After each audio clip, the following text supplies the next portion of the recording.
Nairobi. Nyasi mar kowe kariyo mare mogik mosenindo Father John Pesa mar kanisa mar Holy Ghost Coptic Church of Africa ne otim e alap ma Mamboleo Kisumu kama jodolo, jokanisa, anyuola, wede, osiepe kod jotelo noyuoro kowuok e konde mopogore opogore pachoka. Mana ka ripota marwa Millicent Adhiambo leronwa, Pesa ne opar kaka jal mane osechiwore ne tiyo ne Nyasaye. Rombi maglit kod kuyo ne okwako alap tuke ma Mamboleo kuma nyuola, wede, osiepe, jodolo, jokanisa kod jotelo mag siasa ne oyuoro mar chiwo luor margi mogik ne mosenindo Father John Juma Pesa. Familia mosenindo Pesa pare kaka jal mane ngimane duto ne ochiwore mar tiyo ne Nyasaye nyaka koro ne otho. Enonego John Pesa 1. And all people that you see in this hall will die. At one point or one time they will die. Na tutakutana na nani? Father John Pesa. Jodolo mag kanise mopogore mane oyuoro ne opake kaka jal mane tiyo ne Nyasaye e yo maler kendo mang'won ka gikoni ne oketo mahino e konyo rowere kod oganda mang'ao. Nimeleta rambirambi zetu siku ya leo nikisema pole sana. His Holiness ambaye amelala hapa kwa sanduku alikuwa ni mtu mwenye kupenda watu, mtu mwenye hekima wa kiroho, mtu ambaye amependa Mungu na Mungu alimuita kweli. He leaves behind a church that continues to serve God's people. Generations of faithful believers, teachings founded on love, peace, reconciliation, and forgiveness.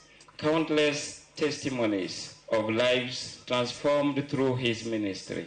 I'm a niece to His Holiness Father Pesa, and we have been working very closely with him. Jadolo Rose bende ne okawo thuolono mar chwalo ote maglit kod kuyo kaachiel kod sir mowuok kuom jatend piny Kenya William Ruto. I want to thank His Excellency the President of Kenya, Dr. William Ruto, and his office, because they have really, he has helped us. Moko kuom jotelo mabende ne oyuoro ne oyango mosenindo Pesa kaka jadolo mane dolo ne okrume wi atal mar kanisa to ne ohero konyo nyaka jopiny kodwaro negi lokruok. The reason why I have come to celebrate his life is because of his good work. But whenever I had such an accusation, I came over to see him and we sat.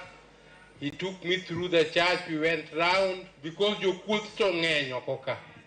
Mawacho ni kanisa ni gini temore. Father Pesa gi jodolo wa mang'eny ka gi our bishops no chung koda lamo kendo semiyo I'm going strong. So dino bedo na malet kabisa ni nyalo kow jaduong' to kabiro maneno wang'u kama ubete kan. Jotelo mamoko mane ong'e aretine kaka Onyango Olo pare kaka jal mane dwaro ber ne ng'ata kowacho ni ne ohero tielo puonj mag ratiro, yie kod rieko.